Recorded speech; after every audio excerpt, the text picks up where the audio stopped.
Okie Oh, I dokie. suppose. It's a good idea, isn't it? You've already done it. My name's Terry Brennan. I originally got interested in fermented foods. I have a health problem. It's called chronic fatigue syndrome, or what's commonly referred to now as an immune system disorder. And I discovered fermented foods. I did a fair bit of research into it, and I went into the history of fermented foods. And it's a fascinating history. It's a history of exploitation and downright criminality. If you go back into, and you've got to understand the British Empire. In the British Empire, the big money in England discovered that there was more money in addiction than nutrition.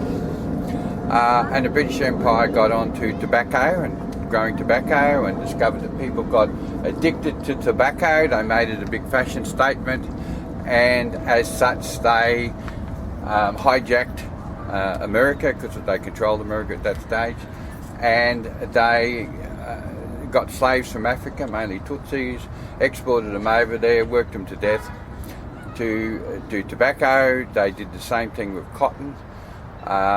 In Australia, they used convicts for people they made into convicts to come over here and breed sheep and produce wool, and that wool went back to the mills in England, as the cotton went back to the mills in England. The same with sugar. They found out that sugar was highly addictive. They used slaves again. I mean, you're talking tens of millions of slaves were used in sugar plantations, and the sugar went back to England. And now what happened in this process with the sugar, they discovered that they had a competitor, and that was soured foods. All the sailing ships that went around the world and discovered all the lands and bits and pieces had barrels of soured food. That's how people survived. It wasn't so much sauerkraut, it was just soured vegetables. And they discovered that if you put sugar, to use that as a preservative, and people were sugar addicted, they wouldn't have the soured foods. Anyway, I did a bit of research into that. If you're eating soured foods, for a start, the cultures that break down the sugars in the soured foods actually aid the digestion system. And if you eat one cabbage, that'll keep you alive for 3 days. If you sauerkraut that cabbage, it goes by 4. The nutrition back on souring food is about 400%. So people had to, and these are times when people were really weren't well fed. I mean, it's people were badly fed, actually. I mean, if you look at the height, people were actually getting shorter at various stages because there wasn't enough nutrition to warrant growth in young children. So by putting sugar in foods, it made the problem worse, but it catered for an addiction. And in the 1920s, one thing or another, when fridges turned up and the fridge salesman turned up, people were persuaded into putting food into the fridge to try and keep it, as opposed to preserving it themselves. And combining that with high sugar diets, people got away from soured foods. Now the advantage in soured foods, and in this modern day and age, is almost critical, because people's immune system has been shot to pieces. You get people now who are obese but starving to death at the same time because they're mineral and vitamin deficient.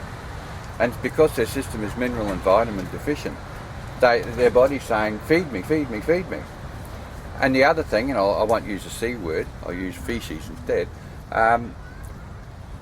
the people's system's hanging on to food for 4 and 5 and 6 days, because when the system goes into, I'm hungry, I'm hungry, I'm hungry, and there's food going through me, I'm going to hold on to this food because that's how we're wired, in order to get whatever minerals and vitamins we need out of it, because I'm mineral and vitamin deficient. And you then tower that on top of other food that's really hard to digest because it's sticky and gluey, and our immune system's compromised. And because it's compromised, the bacterial agents in your gut, which produce most of the nourishment and energy that we use, because there's an interrelationship between the bacteria in the gut than the vitamins and minerals, because that big bacteria in the gut then goes into the acid section of the guts and then turns further down the tract turns into fetal matter. So when you get on soured foods, my discovery is this: if you have an appropriate diet that comes in the top, that registers with the brain centre, which has been wired over hundreds of thousands of years, and that says, oh, download that, get rid of all that stuff at the other end, we've got some good stuff coming in. And you'll find you'll have a sort of a gut purge. In other words, you'll just buy a few extra rolls of toilet paper. Your gut will dump out at the lower end in relation to what's getting at the top end. And so I did my experiments and I got into soured foods, and then I'd also got into vegetable juicing, and I discovered that juicing vegetables, not fruit, there's too many sugars in fruit, but just juicing vegetables was really, really, really beneficial to my diet. And then finally the two things came together in my mind, and I thought, well, why not put sauerkraut, the vegetable juice? And so I did experiments in doing that. Now, this bottle, I have probably about 50 bottles, 80 bottles like this at home, and this is vegetable juice that has had a culture put into it, and that culture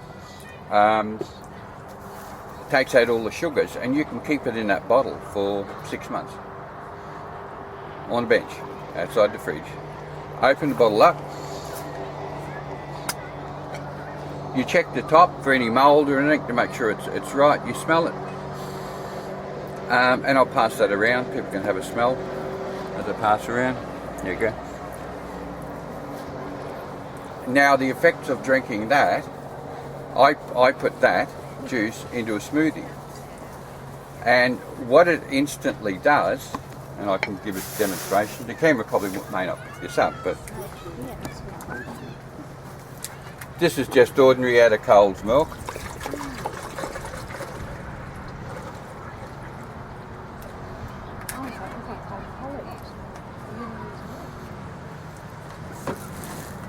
Do you use milk? Is this for the culture? Well, I'm giving you an example. If you drop this culture into the milk, and this is what you might do in a smoothie, right? Within, depending on the heat, a very limited time, you have then sauerkrauted milk. It's the same as putting the kefir culture in. In fact, I've used this for kefir culture. And then you might say, okay, and then you throw in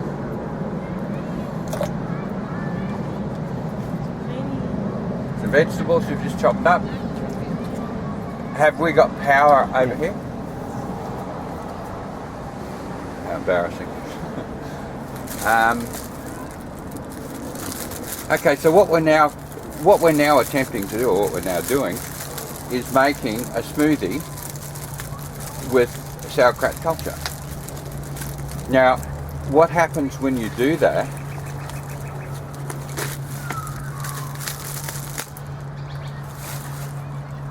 is that you have a smoothie, which I presume most of you know about now. They've got a lot of publicity, people making smoothies too. Do you know how many watts this thing uses? It's a big one. It's 3 horsepower. Does it say how many watts it would underneath? You'll have to turn it on. No, because I don't want to blow the generator. Oh, okay. That's right, it's only 950. Okay. If you hear an explosion over there, don't worry, when I turn this on, it'll just be the generator.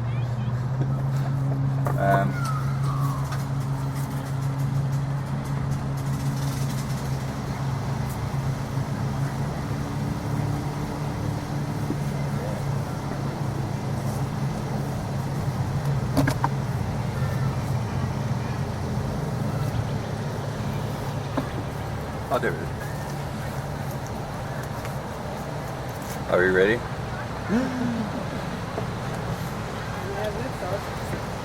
Anyone having war nerves? Okay, that's on a low setting. So you put it on a low setting, you break it up a little bit, and also you mix the culture well and truly in.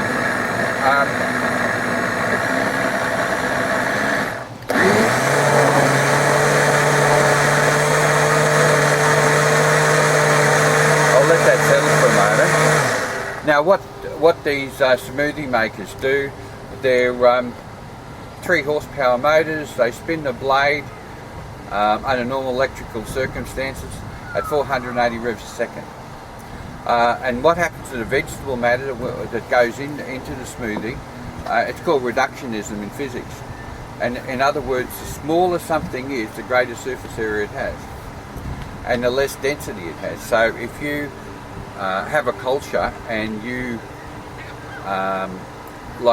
you have a culture and you drop it into a smoothie, and the smoothie chops up the vegetable matter into minute little sections, and the culture settles on the outside of that, the reductionist physics says that it has a much greater surface area to work on.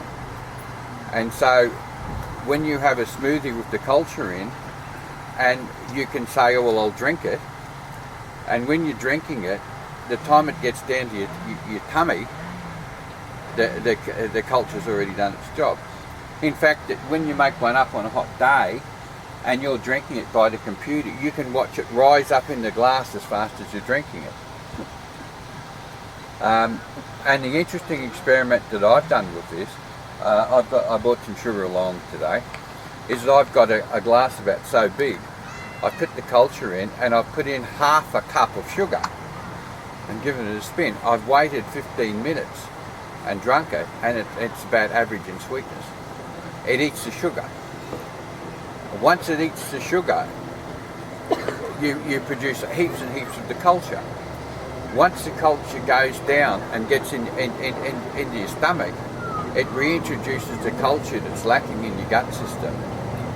And also that the microorganisms which attach to your food and eat it, right, which go into the acid section, can work a lot faster because of the massive amount of surface area in your gut to accompany it. In other words, you speed up the whole system. And what your gut does, look at that smoothie. An ordinary smoothie is notorious for getting nutrition into you. If you're nutrition starved and you start making smoothies in the morning, I've recommended it to so many people, especially people who want to lose weight. Question time later.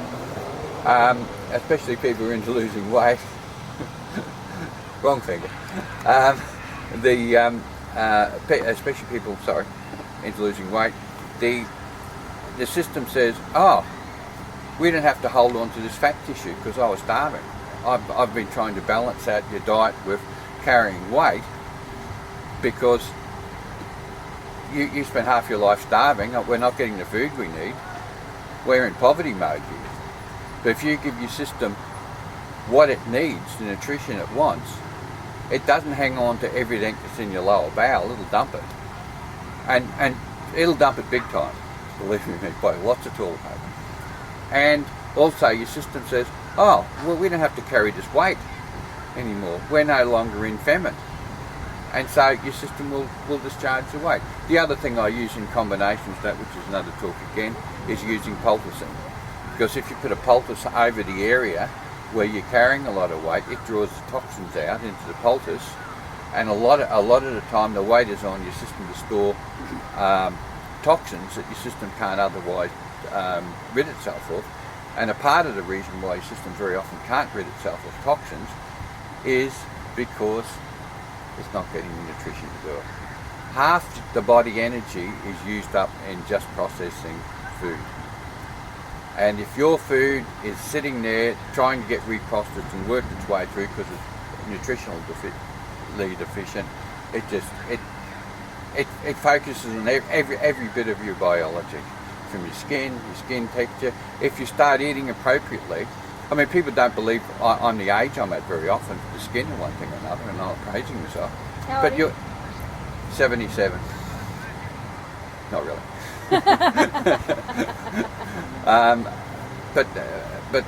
But your processing speeds up.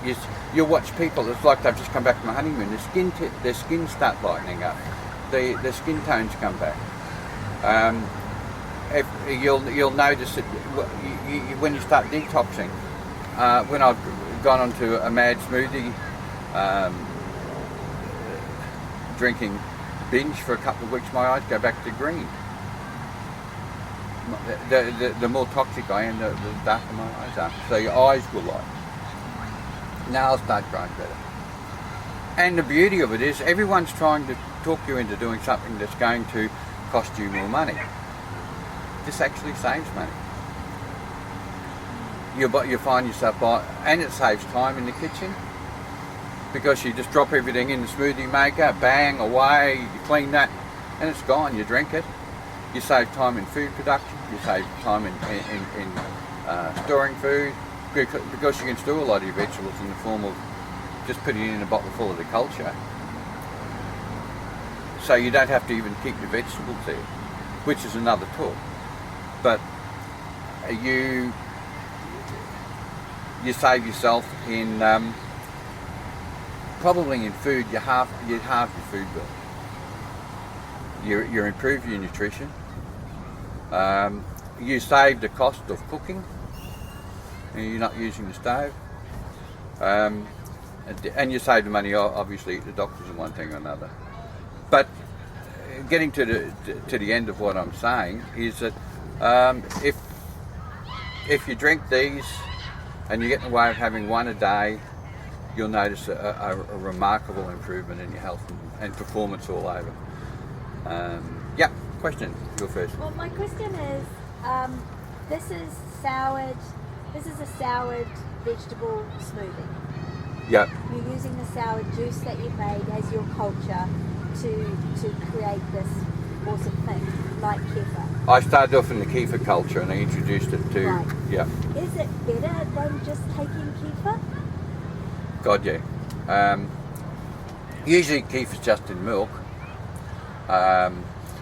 and which is good, for your stomach and one thing or another, but it doesn't have the same health benefits. It Because is of beneficial. The minerals and stuff in the vegetables. Yeah. If you work it out mathematically, and 400% improvement over having raw vegetables. So if you have 4 plates of raw vegetables a day, or one smoothie, and your system hasn't got to do all the same work to process all the vegetables. I mean, this goes through you in no time at all. So if you're doing one smoothie, you've got all the stuff that you want in your smoothie, and you don't want milk in there. Do you have to have milk in No, there? you don't. Okay, so you don't want milk in there. You might No milk in this. You might have almond milk, what have you. How much of that would you put into the smoothie?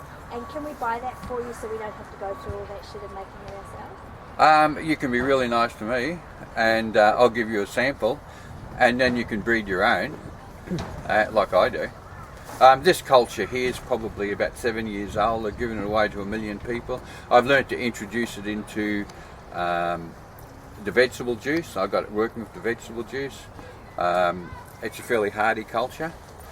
Give it to a lot of different people, so if yours dies, you can get it back again. The only thing I warn, all you've got to do is you use the juicer. You use a slow turning juicer, which most people know about, as opposed to the fast turning one, which destroy nutrients and that when you're vegetable juicing. Your ordinary vegetable juice, when I juice, I put it into a bucket. I fill up a bucket. I put one of these bottles full of the culture into the bucket of juice. I give it a stir. I leave it there for about 15-20 minutes, an hour, doesn't matter, and then I just get old bottles of honey or one thing or another. I fill them up with the juice. I put the lid on nice and tight. I put it out on the bench, and then a week or 2 weeks later, as it expands, you'll get a little bit coming over the top. You just clean that off, keep it on the bench, and then when you need it, I use a bottle a day. Take it out, put it in a smoothie. The other thing, I'll lengthen the talk by saying it, but you can use a handful of rolled oats. Throw rolled oats in. You can make rolled oats milk. It's just put a handful of oats in, turn it into a powder, fill it up with water, give it a spin, It's called oats milk. Some people put it in the fridge and use it for ordinary milk. Put a bit of culture in and drink it. Would it work with sprouted oats as well if you didn't want to do the processed oats? Big part, but Would it work with sprouted oats if you didn't want to do the processed I'm sure it would. oats? The colour. Yeah, my question for the benefit of people watching it, whereabouts do they source the culture from to get started? And are there different types of cultures? It's a good question. The key for culture just goes back thousands of years, I presume. I presume there was a batch of milk once upon a time that someone started drinking and they worked out that you put the culture in. The other thing is there's another thing. You just add sugar to water and it grows a culture, which is white on top. I've forgotten the name of it. People take that for health benefits. You feed it with sugar. And I accidentally invented that because I got some of this culture, and I thought I'll see what happens. So every few days I put in a cup of sugar, and I ate the sugar, and I put in another cup of sugar, and this big white thing grew over the top, which is just making another culture. I've forgotten the name of it, but people use it for health. It's what we used to do. We did it for most of our evolution. We just stopped. We were conned out of doing it. I mean, how ridiculous is it? I mean, you grab a handful of vegetables, throw it in, put the culture in, bang, bang, drink. Excuse me. Virtually everything you need. Go through all the medical stuff. Out the other end in no time flat. You're not carrying... How your gut work in your lower colon. It's sometimes people have putrefying fetal matter that's been there for 3 or 4 days. And so what happens? What is this system? Your system keeps on reabsorbing. It's holding on to it, it's reabsorbing. And people build up a fat tissue over that area. And the fat tissue gets built up over the area because your system can't deal with the toxins that are coming out. And this is another talk on poulticing. I put a poultice over that area, and can be so putrid. It's a towel I showed you the other day. So putrid. I had Philip Hickson, Philip came over to my place and took a poultice off. He ran for the door. The smell was so horrendous because it takes away all the stuff that your bowel has to put into your system. Tell us about that poultice and how do you make it? There'll be another talk another day. I've done talks on poulticing and how it works. But basically, all a poultice is a towel. I like a towel, unlike this towel, probably this towel. And you get a potato, you grate up the potato, you put it over the edge, you fold it that way, you fold it that way, back that way. 1 layer that way, 3 layers back. You put it over the area you want to have the poultice on, and you put your belt over the top. It's a special belt. If you go to a sports store, you can get them for back injuries. They're about 4 inches wide, and they've got Velcro catches on. It holds on there. You put a bit of plastic over the top, and I put it on before I go to bed at night. Just put a towel down for any leakage, and the poultice draws out the toxins. As I said, poulticing used to be big. It goes back thousands and thousands of years, and we've stopped doing it. Yeah, it's ordinary potato. And does it take fat off your belly? Big pardon? Does it take fat off your belly? It does, because once you pull the toxins out, the fat doesn't have to be there. And once you have the appropriate diet, your body hasn't got to attempt to hold on to the nutrition. I mean, look at. I've got photographs of family. During the Second World War, there was a war thing on, for the troops that in town, and we've got photos, and there's no one who's overweight. No one. Look at Asia. First thing you think of an Asian, you think of someone who's skinny. Sits town in a lot of these Asian countries, you're getting fat little teenagers running around. It's what we eat. So was it more to do with refrigeration though? What's that? You're basically saying it's more to do with refrigeration. It's a component. We've been conned into doing a lot of things which maintain the industrial financial sector of planet Earth. If you look at all the countries where people are running around starving to death. I mean, no one goes out there and says, oh, look, if you do this and this and this, and this is how you do it. Because there's a market in people buying food for addiction. I won't, well, they have a hamburger factory and they've done experimentations. If you mix vinegar, sugar and fat together, right, that's highly addictive substance once you do that. Wow. So pickle. And all the hamburgers and one thing and another is designed. Cows, if you're producing cattle, you have to inject the cattle with, in coffee. Caffeine. And so that the meat is full of caffeine, because people are addicted to caffeine and people are more inclined to eat the meat, but they're not allowed to put the caffeine in the meat afterwards, so that they feed it to the cows. Have you got proof of that? Only statements from people on the internet who've been requested to produce meat. An easy test would be to go in and get one of their patties and take it out and get a test. But it's just business to these people. Yeah. You know, I mean, creating sugar addictions is business. Tobacco addictions is business. And the money is in addiction and not. Pardon? To heal all the people that they've basically poisoned. Look, How hilarious is that? the same financial banking sector who lend the money to these people in hamburger shops are lending money to people in pharmaceutical companies, are lending money. They're creating money based on need. But they're creating the need. They So create they the can need, create yeah. the money. Yeah. And the money doesn't really exist when you understand banking. No, it It's all doesn't. about control. It's about social control. It's really difficult to control people with functioning, thinking, reasoning brains. People have not been taught to think. You've been taught to respond to stimuli. Yeah. And when your brain is affected, if you're toxic, you're not getting the nutrition that you need.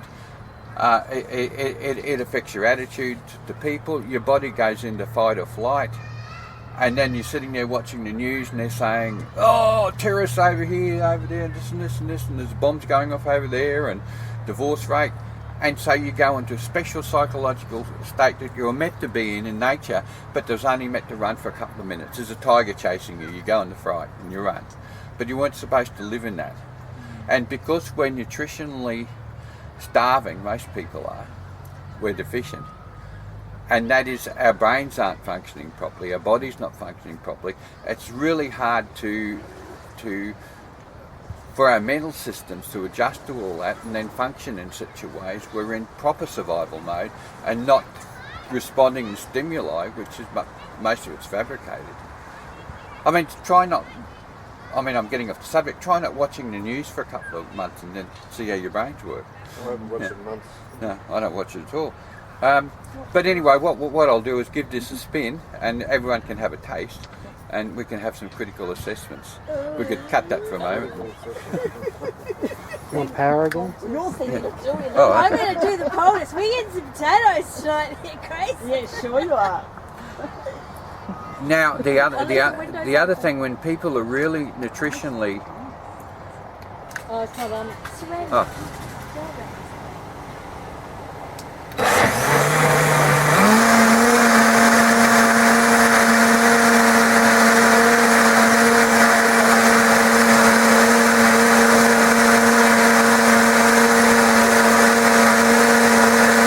for the final honeymoon.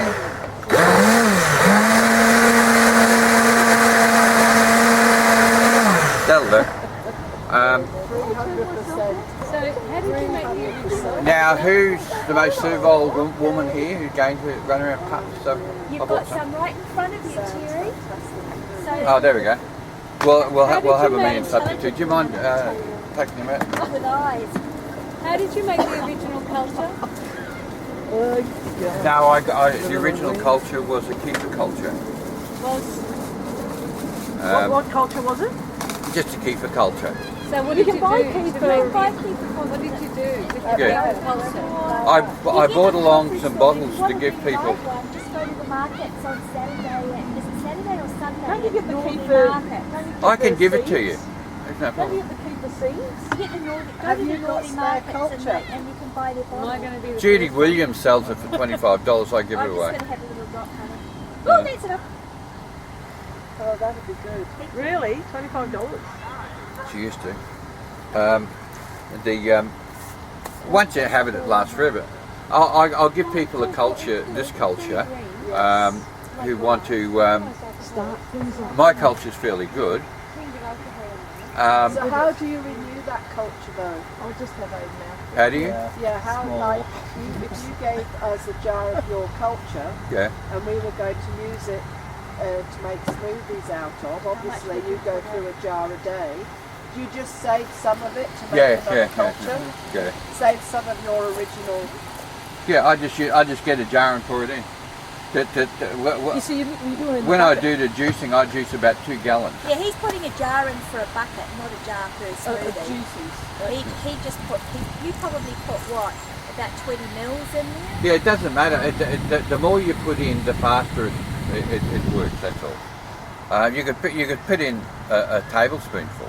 It'll just take longer to work. Yeah, so it has to be vegetable juice from using a juicer to juice your own vegetables. Yeah, well, you can use vegetable juice. You can use orange juice. You can use fruit juice.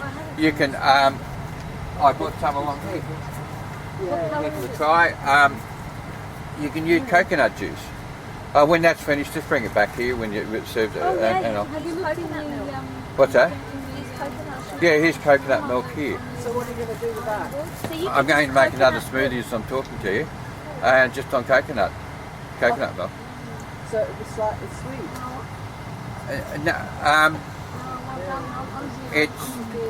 It's depends how long you keep it in your cup. It's how sweet it gets. Oh, okay. So it's a live food then. It's It is a live food.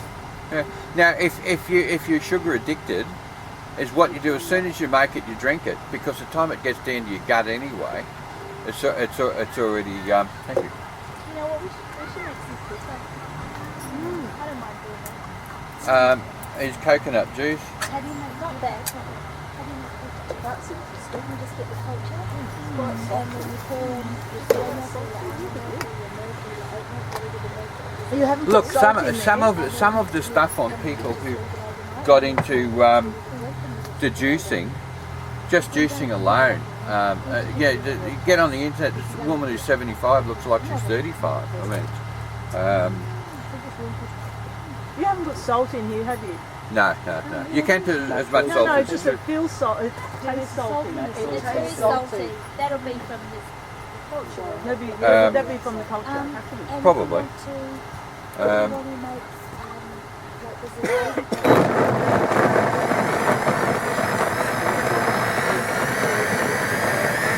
And what you do is you start it off slow, which means the blades aren't bashing against large sections. You just have to preserve your machine.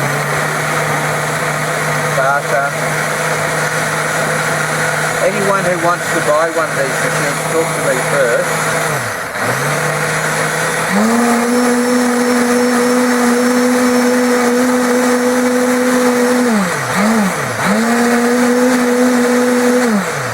And what you can do, for the sake of the demonstration, I brought some sugar along. Huh? Oh, really? So you're using brown sugar. Yeah. Now that would be a ridiculous amount of sugar to have normally, but you can do that. Because what you do is you break your sugar up into a whole lot of very tiny pieces, you mix it in, time it gets to your stomach, it's been converted into culture. Okay. Would you want to serve that out? I'll Try that top one. this up. I've already got. I'll top that up.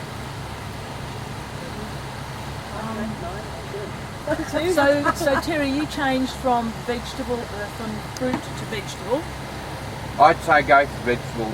People, you can have fruit, but vegetables got more minerals and vitamins than fruit generally. Juice the fruit, you get rid of the fibre, and that's the increase how much sugar you absorb. Whereas with fibre, it digests slowly, so you have like a nice stable blood sugar. Yeah, that's why I have the NutriBullet. What's this? I've got a pawpaw here. I mean, normally you can get a pawpaw, you cut up the pawpaw, you slice it, you throw it in, and you can have a pawpaw smoothie. Beautiful. And then these are really good. Cucumbers. Cucumbers are really good for the skin. Could you put honey in instead of sugar, Terry? Yep, you can. But you don't have to worry. That all the old fear stuff about sugar doesn't matter once you convert it. You know. If it's too sweet, you wait a couple of minutes and the sweetness is gone because it's eaten. And so time it goes straight down your gut and mixes with your saliva and goes wiggle, wiggle, wiggle. But what would be the point of doing that though? What would be the point of You cause it to then co-react with the stuff in your tummy. If you feed the little buggers sugar, and they go yum yum yum, sugar, sugar, sugar, sugar, sugar, yum yum yum yum, and it goes down, hits your stomach, it goes, where's more sugar, where's more sugar? And it'll be looking for the same sort of culture eating your tummy. We eat far too much sugar. That's why I say people go into fruit juice, it's just got too much sugar in it. In nature, we weren't meant to feed on everything that was sweet. You know, you'd go through and you might have a bit of this, you might have a bit of berries, you might have a bit of whatever, you might kill something and eat it, whatever you do. But you weren't meant to go from strawberries to oranges. And what they've done over thousands and thousands of years, whether it's the grapes on the table, they keep on breeding strains that produce a lot of sugar. I mean, people say, oh, you know, I had a smoothie with tomatoes in. So, well, great. Did you go back 1,000 years to get the tomatoes, or are you using the ones you get in the shop? I mean, I remember when I was a kid, you'd have a tomato. How long would a tomato last? About 2 days, the most? You would hold the tomato out on the end of your hand and you could smell it. Huh? Now the skin is like plastic cutting through. So, yeah. And they'll live forever. And they've got no taste. But you've got to get away from that. And one of the best ways of getting away from it is to put culture in. And it could be another talk for another day, but people look at Ormus, O-R-M-U-S. People interested in growing. But what was that? O-R-M-U-S, Ormus. Orbitally rearranged particles. Which is another talk I can make almost. I can show people how to make it, which is a miracle substance. Again, a fellow I know who was cunning enough to put almost in fertiliser, and he was selling the fertiliser, and the man in black turned up at his store and said, you don't do that. But that's another talk. But any other questions?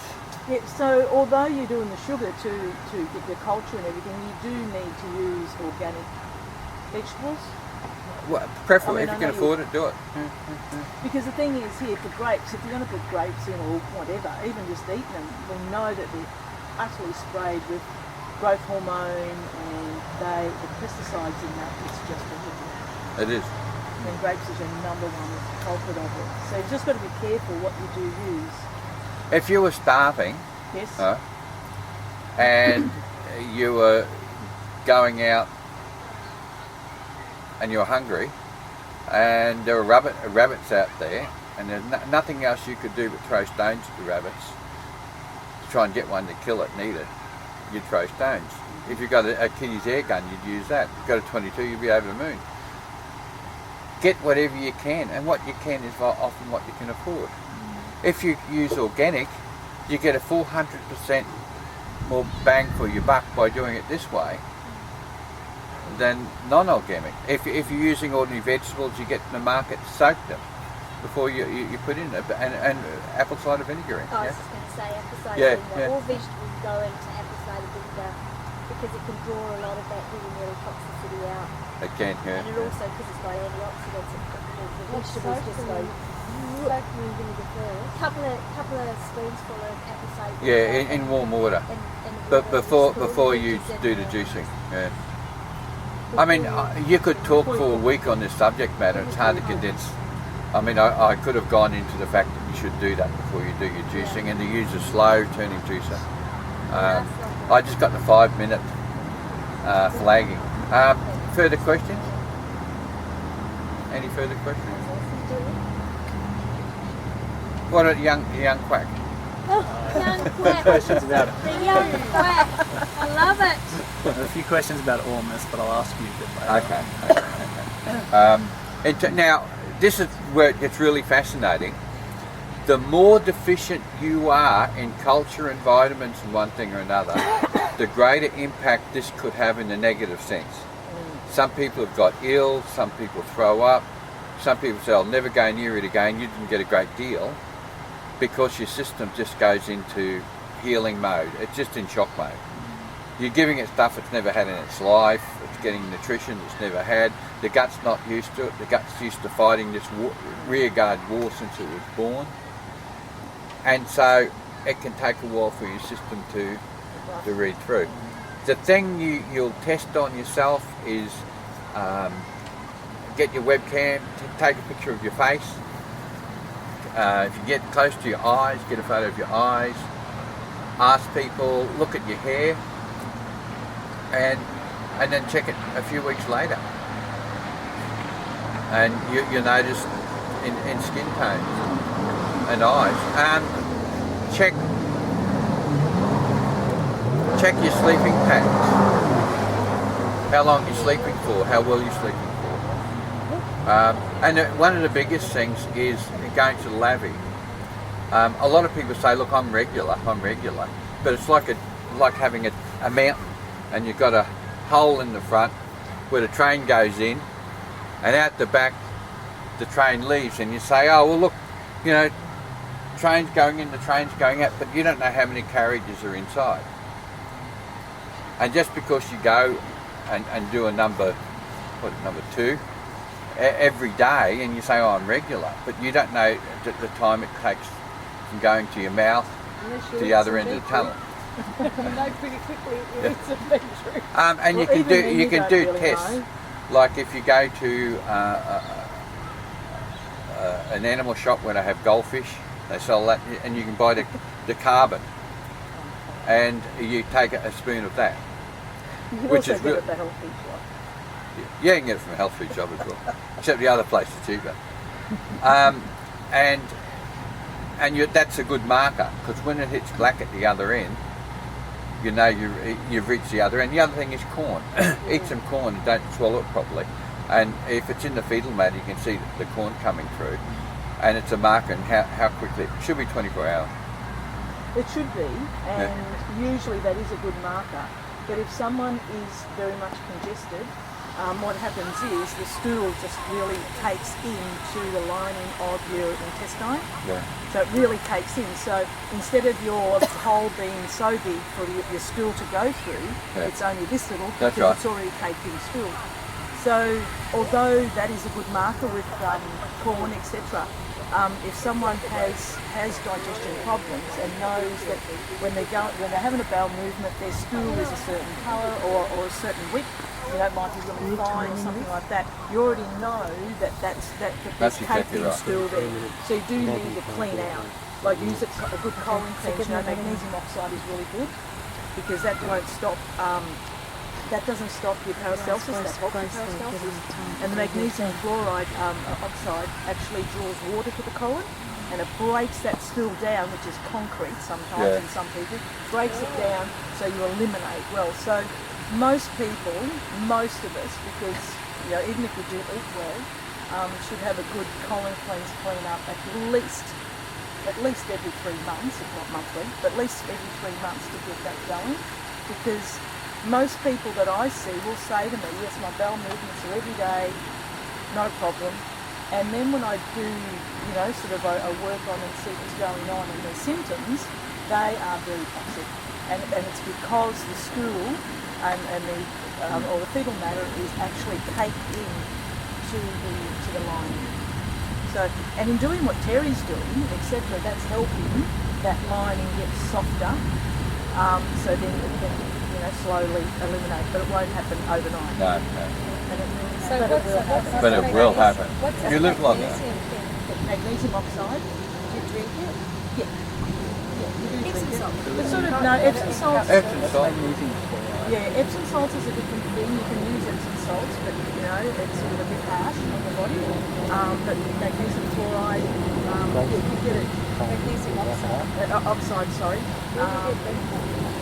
The health food Does oxide. it have to be oxide or can it be like oxygenated or whatever? I think you're going to have trouble hearing this on the speaker there. Races up next week. And herbs and things like that help. Here. Okie dokie, ladies and gentlemen, you've been all little good boys and girls. Thank you for coming. That was awesome, Sarah. Thank you so much. Thank you. Great.